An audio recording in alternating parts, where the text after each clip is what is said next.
Em 7 de outubro, o Hamas atacou covardemente Israel e deixou muitos mortos por lá. Israel está em guerra. Terroristas do grupo Hamas invadiram o território no dia mais sagrado do calendário judaico. Hamas ameaçou repetir os ataques de 7 de outubro contra Israel. Isso desencadeou o conflito do ano. A geopolítica se voltou toda para essa tensão que vive Israel e Hamas. As forças israelenses estão intensificando operações terrestres na guerra na faixa de Gaza entre Israel e Hamas. A guerra entre Israel e Hamas está se intensificando à medida que as tropas israelenses começam sua invasão terrestre na faixa de Gaza, com o avanço de combates em Gaza. Mas essa guerra não é apenas entre esses dois lados. Na verdade, envolve vários países e grupos, todos com diferentes interesses e capacidades, e todos com o poder de influenciar esta guerra. Neste breve documentário, vou te mostrar quem são esses grupos, o que eles querem, quais são seus cálculos, e mostrar como esta guerra entre Israel e Hamas não está apenas se espalhando para o resto da região, mas também está se espalhando para o resto do mundo, e os oficiais dos Estados Unidos estão preocupados que isso possa escalar além de um conflito apenas entre israelenses e palestinos, e, de fato, se tornar uma guerra muito maior. Isso é o que a mídia tradicional não mostra: as rachaduras do conflito na Palestina.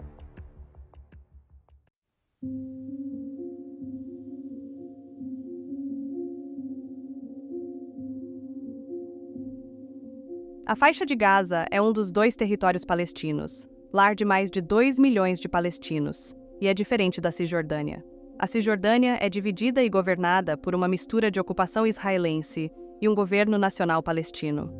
Gaza, por outro lado, é governada pelo Hamas, uma organização islamista com uma ala miliciana cuja missão é resistir e se opor a Israel, lutar contra a ocupação israelense dos palestinos por quaisquer meios necessários, incluindo muita violência.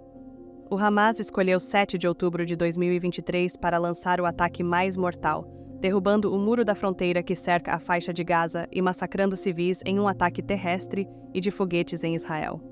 Este ataque custou cerca de 1.400 vidas de israelenses, e o Hamas acabou levando 229 reféns de volta à faixa de Gaza. O Hamas é especialista no uso de túneis e porões para esconder pessoas, incluindo reféns. Foi um massacre insensato de vidas inocentes, e foi o ataque mais mortal na história de Israel. Imediatamente após o ataque, Israel declara guerra ao Hamas, convoca uma força de reservistas de 360 mil soldados e começa imediatamente a bombardear a faixa de Gaza com milhares de ataques aéreos. E Gaza agora está cortada de eletricidade, água e comida. Os israelenses não apenas querem revidar contra o Hamas, mas eles querem acabar com o grupo para sempre. Os ataques furiosos de Israel em Gaza estão devastando bairros inteiros. Israel diz que o norte da faixa de Gaza agora é uma zona de evacuação, que eles vão bombardear, e dizem aos 1 milhão de palestinos que lá vivem para sair, evacuar em direção ao sul. Mas os palestinos não podem deixar essa área. Sua fronteira sul é com o Egito, e o Egito jurou que não deixará ninguém entrar. O primeiro-ministro deixou isso muito claro ao dizer que o Egito está disposto a sacrificar milhões de vidas para evitar permitir que palestinos entrem no Egito. Então, os ataques aéreos continuam, e Israel diz que está se preparando para uma invasão terrestre para enviar tropas à faixa de Gaza para alvejar combatentes e líderes do Hamas. É quando o aliado mais importante de Israel entra em cena. O presidente dos Estados Unidos, Joe Biden, pousou em Israel. O presidente Joe Biden viajou para Israel e insistiu ao primeiro-ministro israelense a não cometer o mesmo erro que os Estados Unidos cometeram após 11 de setembro, enviando tropas para travar uma guerra árdua e fadada ao fracasso contra combatentes altamente motivados, e acabando por lutar em cidades densas, onde militantes e civis se misturam. Os Estados Unidos aprenderam que, não importa quão poderoso seja o seu poder bélico, esse tipo de guerra é brutal e muito difícil de alcançar qualquer tipo de vitória. Os Estados Unidos também estão preocupados que, se Israel invadir Gaza, isso desencadeará um conflito mais amplo no Oriente Médio, e é aqui que precisamos ampliar para obter uma visão maior, olhar para o resto desta região. A guerra entre Israel e Hamas ameaça explodir na região mais ampla. Se queremos entender a geopolítica desta região, você tem que olhar para o Irã. O Irã é o país que quer ser o mais poderoso e influente do Oriente Médio, o que os coloca em conflito direto com Israel. Um país poderoso que é armado nuclearmente e também um ponto de apoio para os Estados Unidos projetarem seu poder no Oriente Médio, no bairro do Irã. Então há essa profunda inimizade entre Irã e Israel e, por extensão, os Estados Unidos. Em vez de atacar Israel diretamente, o que seria um desastre, o Irã se opõe a Israel financiando uma rede de anti-Israel e milícias anti-judaicas e governos da região, lhes dando dinheiro e armas como parte do que chamam de eixo da resistência contra Israel e, por extensão, os Estados Unidos. Um desses grupos no eixo da resistência é o Hamas. O Irã apoia o Hamas, fornecendo treinamento, dinheiro e, muito importante, armas como os milhares de foguetes que o Hamas disparou contra Israel em 7 de outubro, como parte de seu ataque. Este eixo da resistência existe para manter pressão constante sobre Israel, para fazer Israel pensar 2 vezes antes de atacar o Irã. O Irã precisa que Israel pense que essa rede é uma ameaça incrível, que agirão se Israel fizer algo que não gostem. Então, à medida que Israel bombardeia a faixa de Gaza, matando todos esses civis, o Irã e seu eixo da resistência sentem pressão para responder. Assim, você começa a ver todos esses ataques em pequena escala por toda a região, visando alvos israelenses e americanos, aumentando ataques por procuração iranianos sobre as forças dos Estados Unidos estacionadas na região. A maior parte dessa ação acontece na fronteira norte de Israel com o Líbano, lar do grupo procurador mais poderoso do Irã, chamado Hezbollah, uma organização política e militar com dezenas de milhares de soldados bem treinados. Eles estão armados até os dentes e são financiados pelo Irã. Eles têm mais de 100 mil mísseis de variados alcances capazes de atingir quase todo Israel. Esse grupo é, na verdade, uma ameaça muito maior para Israel do que o Hamas é em Gaza. E nas semanas seguintes ao ataque, esse grupo mostra que está pronto para lutar atirando em instalações militares israelenses ao longo desta região de fronteira. Israel responde ao Hezbollah nestes confrontos de fronteira, ameaçando uma escalada. Eles lançam bombas em 2 aeroportos na Síria, aeroportos onde o Irã envia armas e suprimentos para o grupo. Parece uma escalada, especialmente quando Israel move a maioria de seus soldados para lá, não para Gaza, enquanto dezenas de milhares de cidadãos israelenses são evacuados. Ataques do iraniano contra Israel continuam, com seus combatentes destruindo um tanque israelense. Os Estados Unidos continuam a pedir para Israel não invadir Gaza, temendo que uma invasão terrestre cruzasse a linha vermelha do grupo islâmico e os provocasse a invadir pelo norte, transformando isso em uma guerra de 2 frentes, que poderia transbordar para uma guerra de 3 frentes, se os palestinos na Cisjordânia se levantassem e começassem a lutar com colonos e soldados israelenses que ocupam a Cisjordânia. A chave para a disseminação do conflito está na fronteira entre Israel e Líbano. Se isso se tornar uma segunda frente, toda a região sentirá o calor. Um dos paradoxos do conflito global é que, mesmo quando todos os lados, na verdade, não querem uma guerra em grande escala da qual não tem nada a ganhar, uma guerra em grande escala pode eclodir de qualquer maneira. E neste caso, o que pode não ser óbvio é que o grupo islâmico chamado de Hezbollah e o Irã, na verdade, não querem uma guerra em grande escala com Israel, o que traria uma guerra para o Líbano, um país que tem se desmoronado sob turbulência econômica nos últimos anos, pelo qual alguns libaneses culpam o Hezbollah. Uma guerra aprofundaria essa crise e aumentaria o ressentimento contra o grupo islâmico e ameaçaria sua capacidade de operar no Líbano. E ainda assim, enquanto os jatos israelenses continuam a bombardear a faixa de Gaza, o grupo islâmico, Hezbollah, e seus patrocinadores iranianos têm que mostrar que estão dispostos a agir, que são uma ameaça crível, que têm linhas vermelhas que estão sendo cruzadas. Este é o perigoso jogo de disputa que escala conflitos como este, o que os transforma em uma situação que ninguém pode controlar.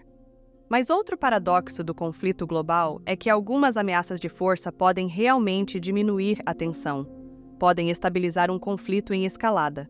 Pelo menos essa é a aposta que os Estados Unidos fizeram aqui, O Pentágono enviou 300 tropas a mais para o Oriente Médio, enquanto Israel ainda debatia se enviaria ou não tropas para Gaza. Os norte-americanos implantam 2 grupos de ataque naval, um na costa de Israel e o outro na costa do Irã. Esses grupos são compostos de enormes porta-aviões, acompanhados por navios de suprimento e navios de guerra. Estamos falando de 15 mil marinheiros no total em alerta enquanto esse conflito escala. Os Estados Unidos também preparam seus sistemas de defesa de mísseis e preparam soldados para o desdobramento. É uma grande demonstração de força, e é os Estados Unidos tentando usar seu poder militar superior para enviar um sinal ao Irã e seus procuradores de que eles estão lá e estão observando, e que serão arrastados para qualquer conflito em escalada, para qualquer país, qualquer organização, qualquer um que pense em tirar vantagem desta situação. Contra a advertência dos Estados Unidos, Israel envia tropas para Gaza. Tropas e tanques israelenses avançam mais para dentro de Gaza, engajados em combate urbano. A invasão terrestre é mais limitada do que o esperado, mas é o que o primeiro-ministro israelense está chamando de segunda fase do plano deles para destruir completamente o Hamas e sua liderança. Enquanto as tropas israelenses inundavam Gaza, a grande questão era se o grupo islâmico Hezbollah agiria, se eles invadiriam pelo norte. E, surpreendentemente, eles não o fizeram. E isso nos mostra 3 coisas que não estavam tão claras antes. Número 1, mostra que o preço de uma guerra para o Líbano é enorme e que o grupo islâmico está levando isso em consideração. Eles são responsáveis perante o povo libanês, e o Líbano não quer guerra. Isso também nos mostra que o Irã hesita em usar o Hezbollah neste contexto. O Hezbollah é o seu trunfo mais poderoso para dissuadir Israel de algum dia atacá-los, e, ao usá-lo para proteger os palestinos, enfraqueceriam o papel do grupo islâmico como um elemento de dissuasão. Ou, para dizer de forma direta, isso nos mostra que o Irã se preocupa muito mais com sua própria segurança do que com o sofrimento dos palestinos. Mas a terceira coisa que isso mostra é que o grupo islâmico acredita que Israel não será bem-sucedido em sua missão de erradicar o Hamas. De acordo com um diplomata libanês que falou com o New York Times, o Hezbollah tem estado silenciosamente dizendo aos seus parceiros que acredita que o Hamas está em uma boa posição e ainda não precisa da ajuda do Hezbollah. E, de fato, o próprio Hamas se pronunciou e disseram que estão prontos, que estiveram se preparando para uma invasão terrestre porque tem uma vantagem.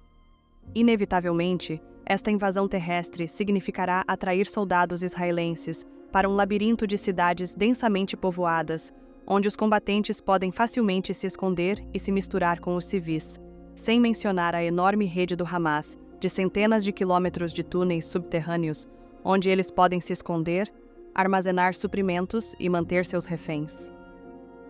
Os túneis também têm um uso psicológico, um ângulo imprevisível e invisível, projetado para manter os inimigos se perguntando quando e onde serão emboscados. Para qualquer ofensiva terrestre israelense, isso pode se provar o maior desafio. É um tipo de guerra verdadeiramente excruciante em todos os sentidos concebíveis. Esta é uma situação que muda rapidamente, e eu não sei como o conflito parecerá quando você estiver assistindo a isto, mas agora o bombardeio de Gaza continua. O número de mortos palestinos está disparando, as pessoas estão ficando sem comida, água e suprimentos médicos. A ONU está condenando a resposta de Israel, dizendo que não há justificativa para o que o Hamas fez, mas a resposta de Israel é excessiva. Muitos civis estão sendo mortos. Alguns na ONU estão até chamando as ações de Israel de potenciais crimes de guerra e atravessam em seu país, mas continuam a negar entrada para a grande maioria dos palestinos que permanecem presos dentro deste pequeno retângulo. Mas eles estão juntos com o Catar ajudando a mediar entre os lados, já facilitando um acordo que libertou 4 reféns que o Hamas havia capturado em 7 de outubro. Por enquanto, o eixo de resistência do Irã está dissuadido de escalar isso ainda mais, continuando pequenos ataques, mas calculando que um conflito mais amplo não vale a pena, especialmente como os Estados Unidos.